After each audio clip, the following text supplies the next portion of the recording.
Dad's silent revenge. My son's wife threw my life's belongings into the trash and sneered, "You're not needed anymore, Hal. Get out." I stood among my broken memories, smiled quietly, and made one phone call. 3 days later, they were frantically searching for me with 76 missed calls. They thought they'd erased me from their lives, but let me tell you something, they were dead wrong. My name is Harold Thompson, I'm 58 years old, and before I tell you what happened next, let me set the record straight about something. I'm not the kind of man who goes looking for trouble.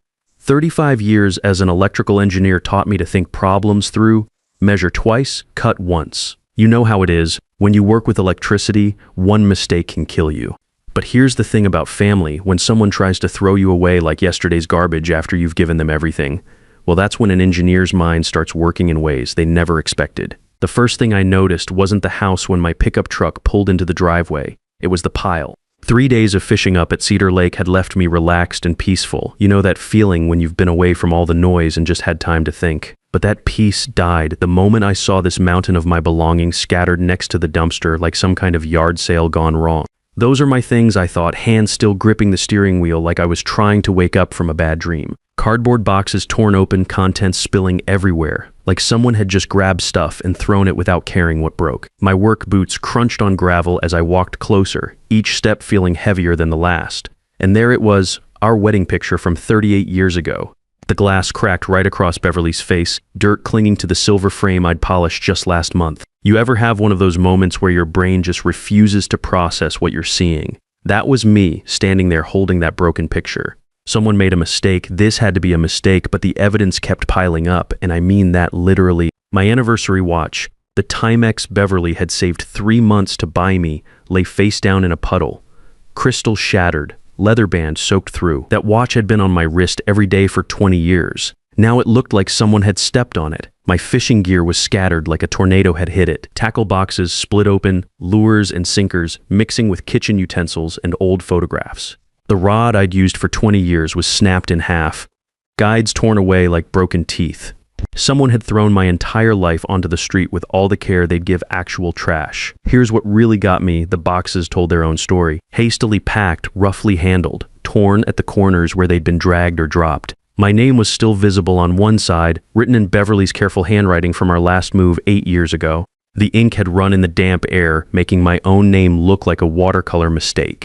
I found my work shirts in a heap, the ones I'd worn to the power company for 3 decades, oil stains and all, they'd been mine. Steel-toed boots upside down with mud caked in the treads. The good pair I kept for church and special occasions, sitting there like they meant nothing. Beverly's jewelry box was scratched and dented, one corner completely smashed in.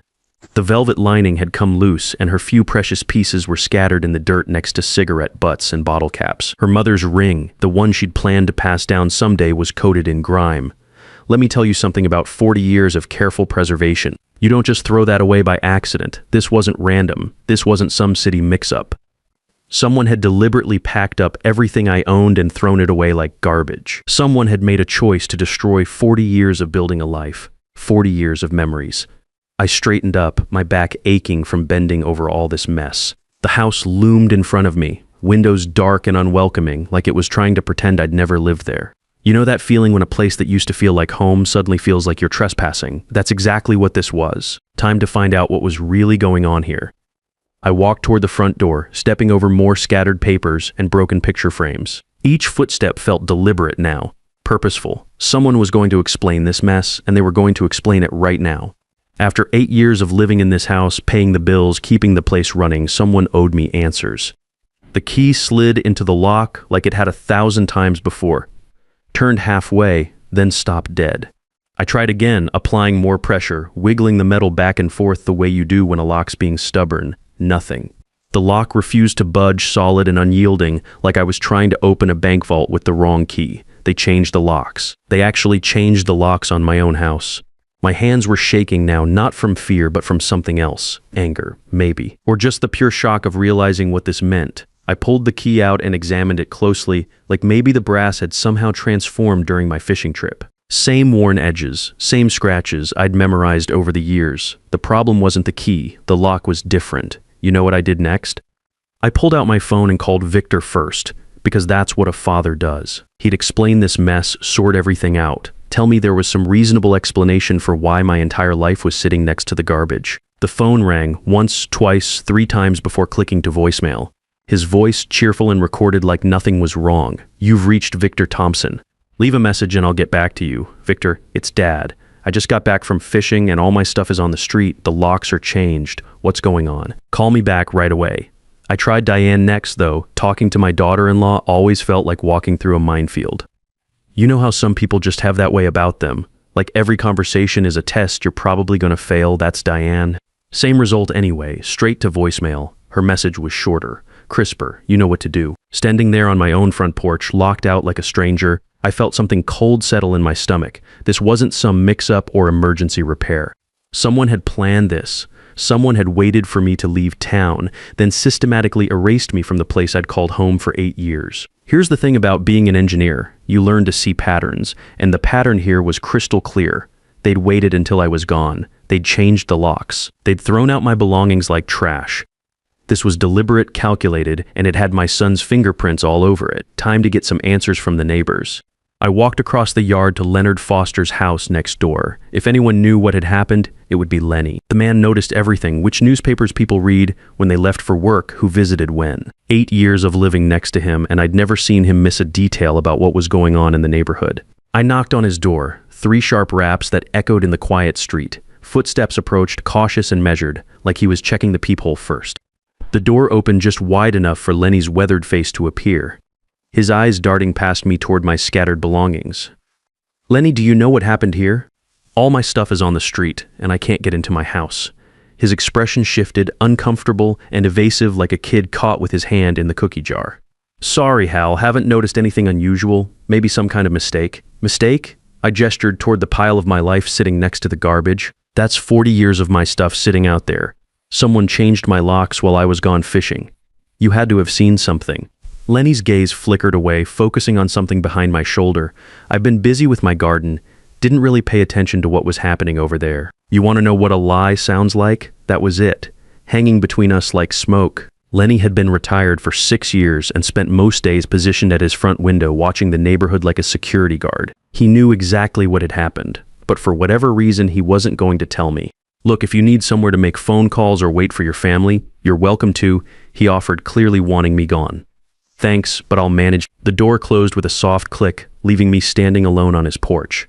Even Lenny, who'd borrowed my tools and shared beers on summer evenings, was cutting me loose. Whatever had happened here, the whole neighborhood was either in on it or too scared to get involved. Here's what I figured out standing there when family drama hits. People mind their own business. Nobody wants to take sides, nobody wants to get involved. They'll watch it happen from behind their curtains, but they won't stick their necks out. Can't say I blame them, really. I walked back to my belongings and found an old aluminum lawn chair among the debris.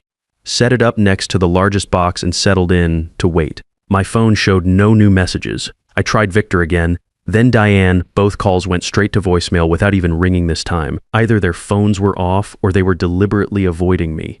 Given the evidence surrounding me, I was betting on the latter. 4 hours passed like a slow bleed. I'd sorted through most of my belongings by the time their Honda pulled into the driveway. Some things were salvageable clothes that could be washed, books that had only gotten damp. Other items were ruined beyond repair. My anniversary watch was definitely gone, its face clouded with moisture and hands frozen. The headlights swept across the pile as Diane parked, illuminating everything like a crime scene. I stood up from the chair, my joints screaming after hours of sitting in the cool air. Relief flooded through me despite everything. Finally, someone who could explain this nightmare. Victor got out of the passenger side, his movements careful and deliberate. He looked older than his 35 years, shoulders slumped under the weight of something I couldn't identify.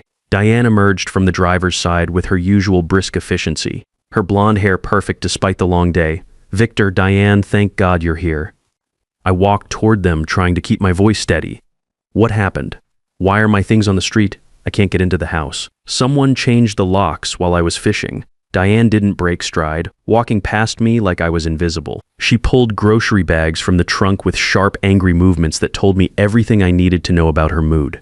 When she finally looked at me, her expression was cold enough to freeze water. Because you're not needed here anymore, Hal. The words hit me like a physical blow. I actually took a step backward, blinking in confusion like someone had just slapped me. What do you mean not needed? This is my home. I live here. Lived, she corrected, slamming the trunk shut. Past tense. The mortgage is paid off. Now your job here is done. Take your junk and get out. Let me tell you something about moments that change everything. They don't come with warning bells or flashing lights. They just hit you like a truck when you're not looking. This was one of those moments, my job. The phrase made no sense. Diane, I don't understand what you're talking about. This is my house. I've been paying the mortgage for 8 years. Her smile was sharp as broken glass. You paid it off. Mission accomplished. We don't need you anymore. I turned to Victor, desperate for some sanity in this madness.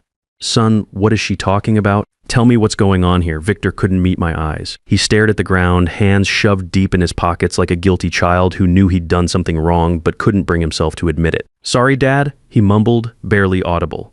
We tried to make it work, but what? I reached toward him and he actually flinched away from my touch like I was going to hit him. Victor, look at me. I'm your father. I've lived in this house for 8 years. I pay for groceries, utilities, repairs. This is my home. Diane laughed then, a sound like glass shattering. Your home? You were a tenant, Hal, a very useful tenant who paid all our bills and asked for nothing in return. But tenants can be evicted when they're no longer convenient. That hit me like a punch to the gut. I looked between them, my son avoiding my gaze, my daughter-in-law smiling with obvious satisfaction. The streetlight cast harsh shadows across their faces, making them look like strangers I'd never seen before. I helped you buy this house, I said slowly, each word carefully measured. When you couldn't qualify for the mortgage, I co-signed. When you couldn't make the payments, I covered them. When you needed a down payment for Victor's car, I gave you my savings. Everything I had, I gave to this family. And we're grateful, Diane said with mock sincerity that fooled nobody. Really, we are. But gratitude doesn't mean we have to house you forever. You're old, Hal. You take up space, you track mud through my clean house, you leave dishes in the sink and watch TV too loud. We want our lives back. Victor shifted uncomfortably but said nothing. My own son standing there while his wife cut me down piece by piece, real methodical-like. The boy I'd taught to ride a bike, helped with homework, supported through college, reduced to a silent accomplice in my exile. Where am I supposed to go? The question came out smaller than I intended, tinged with something that made me hate myself for asking it. That's not our problem anymore. Diane headed toward the front door, grocery bags in hand, like this was just another Tuesday evening. You're a grown man, figure it out. Victor, I tried one last time, putting every ounce of fatherly authority into his name. Look at me, son. He raised his eyes for just a moment, and what I saw there was worse than hatred. It was nothing, complete empty indifference, like I was already dead to him and he was just waiting for me to catch up to that fact. The locks are changed. Diane called over her shoulder as she reached the door. Don't try to get in. I'll call the police if I have to. The front door opened and closed, leaving me alone under the streetlight with my scattered life spread around me like evidence of a crime. The porch light came on, then immediately went off again, a clear message that I wasn't welcome even near the entrance. You know what I did then? I stood there for a long moment, processing what had just happened. 42 years of fatherhood erased, 8 years of generosity forgotten, a lifetime of love and sacrifice dismissed like an inconvenient bill. But beneath the hurt, something else was growing. Something harder and colder than the evening air. They thought they could use me up and throw me away like garbage. They thought they could steal everything I'd worked for and then lock me out of my own life. Here's the thing they didn't know about engineers. We're problem solvers. And they'd just become my biggest problem. 8 years. 8 years since that conversation in the kitchen when Victor had looked me in the eyes and promised we'd always be family. His voice came back to me, younger and full of hope back then. Dad, if you help us with the mortgage, we'll always be together. This is our family home now. I could see him so clearly in my memory, leaning against the counter with that earnest expression he'd inherited from his mother. Diane had been there too. Her hair shorter then, her smile warmer, or maybe it had just seemed warmer because I'd wanted to believe it so badly. You'll always have a home with us, Mr. Thompson, she'd said, using my formal name like she always did back then. We want you to feel like this is your place too. How naive I'd been. Beverly had been gone 2 years by then, and the house felt too empty, too quiet. When Victor called about their mortgage troubles, I jumped at the chance to help, not just with money, but with belonging somewhere again. Family takes care of family, I told them, signing those papers that made me responsible for their debt. Of course I'll help. Victor had actually hugged me that day. First time since his teenage years. I promise, Dad, you'll never regret this. Never regret this. Those words tasted bitter now, standing here among the wreckage of that promise. Let me tell you something about gradual changes. They're like a slow leak in your roof. You don't notice it at first, just a little water stain on the ceiling. Then one day you wake up and half your house has rotted away. That's what happened here, except instead of water damage, it was my place in this family slowly disappearing. The first few years had been good, I'll give them that. Family dinners, holiday celebrations, Victor asking my advice about work problems. I'd felt useful, needed, like I had a purpose again after Beverly died. But somewhere around 2020, things started shifting. Invitations to dinner became less frequent. Conversations grew shorter. My opinions were dismissed more quickly, like I was some old fool who didn't understand how the modern world worked.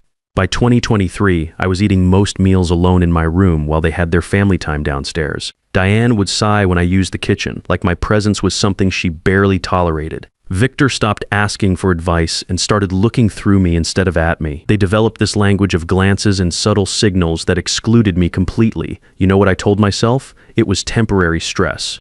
Victor's job, Diane's moods, the usual ups and downs of family life. I made excuses for them the way parents do, finding reasons to justify behavior that grew increasingly cold and dismissive. But the pattern was clear now, viewed from this side of betrayal. The closer we got to paying off that mortgage, the worse they treated me, like my usefulness had an expiration date tied directly to the loan balance. Every payment I made toward their debt was one step closer to my eviction. Here's what really burns me up. They've been planning this. Maybe not from the beginning, but certainly for months. You don't change locks on impulse. You don't pack someone's entire life into boxes without forethought. This had been calculated, methodical, timed perfectly for my fishing trip. 8 years of mortgage payments. 8 years of buying groceries, paying utilities, covering repairs. 8 years of believing I was investing in family when I was actually funding my own disposal. They'd used me like a credit card and then cut me up when the balance was paid off. I pulled my jacket tighter against the evening chill and started thinking like an engineer again. Standing here feeling sorry for myself wouldn't change anything. Victor had made his choice, and it wasn't me. Diane had won whatever game she'd been playing all these years. They'd gotten what they wanted, a paid-off house and freedom from the inconvenience of gratitude, but they'd made one critical error in their calculations. They'd assumed I was powerless, that an old man with nowhere to go would simply disappear quietly into whatever programs existed for discarded parents. They treated me like I was already dead, just a burden waiting to be buried, time to show them how wrong they were. I turned away from the house and walked back toward my scattered belongings. The pile looked different now, not like trash, but like evidence. I approached it with a mechanic's eye, assessing what could be salvaged and what deserved to be abandoned. 40 years of factory work had taught me to think systematically, to solve problems through careful analysis rather than emotional reaction. This was just another problem requiring a practical solution, and I'd always been good at solving problems. The wedding photo went into the cab of my truck first, cracked glass and all. Some things were worth preserving regardless of damage. Beverly's jewelry box followed, along with the few pieces that had survived Diane's hasty packing. Not valuable to anyone else, but priceless to me. My work tools were scattered among the clothes and household items. The socket set I'd owned for 30 years, still in perfect condition. The level that had helped me build Victor's treehouse when he was 8. These tools had value beyond sentiment. They represented skills and capabilities that Victor and Diane had forgotten I possessed. If I was going to rebuild my life from scratch at 58, I'd need every advantage I could gather. Organization mattered. Preparation mattered. And most importantly, I needed to remember something Victor and Diane had apparently forgotten. I wasn't just some helpless old man they could discard. I was Harold Thompson, and I'd been solving problems a lot more complicated than ungrateful family members for 35 years. The truck bed was nearly full when I finished loading everything that mattered. I'd have to leave some furniture behind, the dresser Beverly had refinished, the recliner where I'd watch TV most evenings. But material possessions were just weight now. I needed mobility, flexibility, freedom to act without being weighed down by the past. Time to show them what 35 years of experience looked like when it stopped being grateful. I climbed into the driver's seat and turned the key. The engine caught immediately reliable machinery responding to experienced hands. In the rearview mirror, I could see the house growing smaller as I drove away, its windows dark and unwelcoming. But I wasn't disappearing into the night like they expected. I was just changing positions, moving to higher ground where I could see the whole battlefield clearly. The Budget Inn's neon sign flickered red against the darkness as I pulled into the parking lot. $50 for the night, clean, private, and exactly what someone needed while planning his next move. The desk clerk barely looked up from his magazine when I checked in. Room 127 was exactly what I'd expected. A double bed, small table by the window, and a bathroom barely large enough to turn around in. But it was mine for the night, and that's all that mattered. I carried my essential boxes inside and arranged Beverly's jewelry box on the bedside table, creating a small reminder of what real family looked like. By morning, I was ready to act. Here's what I knew from 35 years of engineering. Every problem has a solution if you approach it methodically. And the first step was understanding exactly what kind of problem I was dealing with. Saturday morning found me in Carl Brennan's law office downtown. His advertisement had caught my eye. Property law, emergency consultations available. Professional help for professional problems, Mr. Brennan. I need to clarify property ownership matters urgently. There's been a family dispute about a house I've been living in, and I need to understand my legal position. Can you bring the relevant documents? You bet I could. 35 years of keeping meticulous records, and it all paid off in that manila folder. Loan documents, property tax receipts, insurance policies, everything that mattered. Carl examined each page with the kind of attention to detail I recognized from my own work habits. When he reached the original deed and mortgage agreement, his eyebrows raised slightly. Mr. Thompson, according to these documents, you are the sole owner of the property in question. Let me tell you something about moments of perfect clarity. They don't come often, but when they do, everything suddenly makes sense. This was one of those moments. What about the mortgage? Victor and Diane live there. They said I was helping them buy their house. The mortgage was issued in your name only. You qualified for the loan, you've made all the payments, and the property tax records show you as the official owner. Your son and daughter-in-law have no legal claim to the house whatsoever. 8 years of being treated like a charity case in my own $400,000 house. The irony was so perfect it almost made me laugh. What are my options? You could demand they vacate immediately. You could begin formal eviction proceedings. You could sell the property and force them to relocate. As the legal owner, you have considerable leverage. Within an hour, I had documentation proving beyond question that Victor and Diane had been living rent-free in my house for 8 years. Not their house, my house. The house I owned free and clear, worth approximately $400,000 in today's market. That afternoon, I met Sharon Miller at Walsh Realty. Sharp-eyed woman who apparently worked weekends for clients serious about buying or selling. What kind of timeline are we looking at for your property sale? As quickly as possible. I need the house listed immediately and shown to serious buyers starting Monday. What about the current occupants? Do they need time to find new housing? That's no longer my concern. They're adults. They'll figure something out. The coldness in my own voice surprised me, but it felt right. 8 years of concern for Victor and Diane's comfort had gotten me thrown out like garbage. Time to prioritize my own interests for a change. By Tuesday, the house would be on the market. By the following week, serious buyers would be walking through, deciding whether they wanted to make an offer. And by then, I'd be somewhere Victor and Diane couldn't reach me to beg, threaten, or manipulate. Sunday morning found me at Springfield Airport with a carry-on bag and no particular destination in mind. The ticket counter agent was helpful when I explained my situation. I'd like to book a flight somewhere warm. Doesn't matter where, as long as I can leave today. There's a flight to Cancun leaving in 3 hours. Perfect. Book it. 3 hours later, I was stepping off an airplane into Mexican heat that felt like a blessing after everything I'd been through. The resort was exactly what someone fleeing family drama needed: anonymous, comfortable, and completely disconnected from any responsibilities back home. The first order of business was turning off my phone. Let Victor and Diane wonder where I'd gone and why I wasn't available to explain or negotiate. By the time they realized something was wrong, the house sale would be in motion, and my location would be irrelevant. For 2 weeks, I sat on that balcony watching waves roll in with rhythmic persistence. Other resort guests moved through their vacation routines while I learned something I'd forgotten: how to relax without asking anyone's permission. When I finally turned my phone back on, the screen exploded with notifications. 76 missed calls, dozens of voicemails. Text messages that grew increasingly desperate as the days passed. The first few were angry and demanding, but as the hours progressed, the tone shifted from anger to confusion to panic to something approaching genuine fear. Finally, some recognition of consequences. Sharon's messages were scattered among the family chaos, professional updates delivered with business-like efficiency. Excellent showing yesterday. Young couple very interested. They love the neighborhood and see themselves raising children there. Perfect. New owners who would actually appreciate the house instead of treating it like a burden they'd inherited. 3 weeks later, I returned to Springfield with a tan and a perspective that distance had clarified. The final scene played out exactly as I'd expected. Victor and Diane desperately searching for me, finally understanding that actions have consequences. The sale closed the next day. Eugene and Linda Lawson, newlyweds who reminded me why houses exist in the first place. They were grateful, enthusiastic, genuinely excited about home ownership, everything Victor and Diane weren't. The check for $395,000 felt surprisingly light in my hands, but it represented something more valuable than money: freedom from ungrateful relatives, freedom from living situations based on guilt rather than respect, freedom to choose how I spent my remaining years. 6 months later, I'm sitting on my new deck overlooking the lake. The Lawsons send me Christmas cards. Their kids love that old treehouse Victor and I built years ago.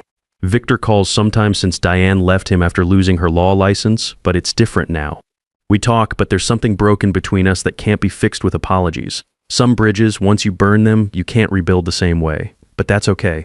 Sometimes starting fresh is exactly what a man needs. They taught me that family was conditional, that gratitude had limits, that love could be discarded when it became inconvenient. I'd proven to be an excellent student. You see, respect isn't something you can take back once you've thrown it away. It's like breaking a mirror. Even if you glue the pieces together, you'll always see the cracks. Sometimes the greatest gift you can give ungrateful people is exactly what they asked for in your absence from their lives.